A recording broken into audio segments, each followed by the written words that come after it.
জাহানারা আলম তিনি অভিযোগ করেন তার সাথে যে মঞ্জুরুল ইসলাম রানা যে সেক্সুয়াল হ্যারাসমেন্ট কিংবা নিপীড়ন করেছে, হ্যাঁ, এবং তিনি যে জড়িত ওই ফিক্সিং এর সাথে 2022 সালে যে ওয়ার্ল্ড কাপ হয়েছিল, হ্যাঁ, সেখানে ফিক্সিং এর সাথে যে মঞ্জুরুল ইসলাম রানা জড়িত এবং তাদের বা ওই প্লেয়ারদের কাছ থেকে যে $45 যে খরচ হতো ওই টিম হোটেলে, সেখানে $60 করে নিয়েছে বা অতিরিক্ত কিছু অর্থ নিয়েছে সেটাও বলেছে।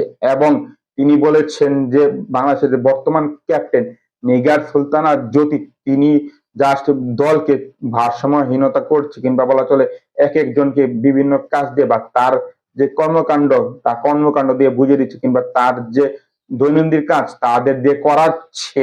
হ্যাঁ, তিনি এও বলেছেন মারধরও করছে তাদের, বা ওই নির্দিষ্ট প্লেয়ার নয় সকলকে মারধর করছেন যারা ভুল করছেন বা তার চোখে ভুল ধরা পড়ছে তাদেরকে মারছেন। হ্যাঁ, ইতিমধ্যে বাংলাদেশের একজন সেন্সেশনাল পেসারকে মেরেছেন আমরা জানতে পেরেছি। হ্যাঁ, এইসব ঘটনা অবশ্য বা সত্যতা যে বলেছে বা সত্য কথা বলেছে জাহানারা আলম তা আমরা প্রমাণ পেয়েছি। হ্যাঁ, লতা নামের একজন ক্রিকেটার বা বর্তমান ক্রিকেটার তিনি বলেছেন বা তিনি আজকে ওই রিয়াসাত আজিমের সাথে এসে বা তার লাইভে এসে তিনিও বলেছেন বা তিনিও স্বীকার করেছেন।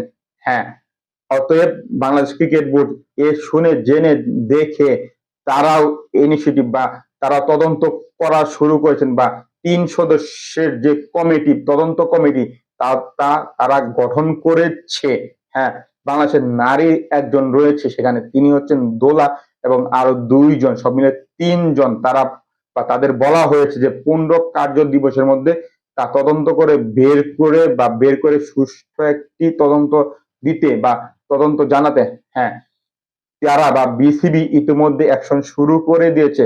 আশা করি এই 15 কার্য দিবসের পর সুষ্ঠু সুন্দর এবং ভালো একটি তদন্ত কিংবা অরাজকতা ছাড়া যে তদন্ত হবে বা তদন্ত রিপোর্ট দিবে সেখানে যাতে ভালো কিছু আসে, কিংবা দোষ যাতে শাস্তি পায় এবং নির্দোষ যাতে তার শাস্তি বা যে তার সাথে হয়েছে সেটার বিচার যাতে সুষ্ঠুভাবে পায় আমরা দেশবাসী আশা করি। এর আগেও আমরা দেখেছি বিসিবি যে ইনভেস্টিগেশন করেছে তার ফল আমরা পাইনি বা দেয়নি বিসিবি।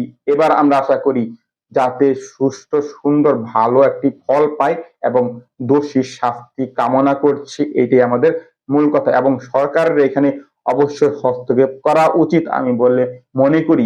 বিশেষ করে হ্যাঁ, বাংলাদেশের যে ক্রীড়ামন্ত্রী আসিফ নজরুল সজীব ভুইয়া তার অবশ্যই এখানে অবশ্যই তার থাকা উচিত বলে আমি মনে করি, এবং সুষ্ঠু তদন্ত হওয়া দরকার দরকার দরকার।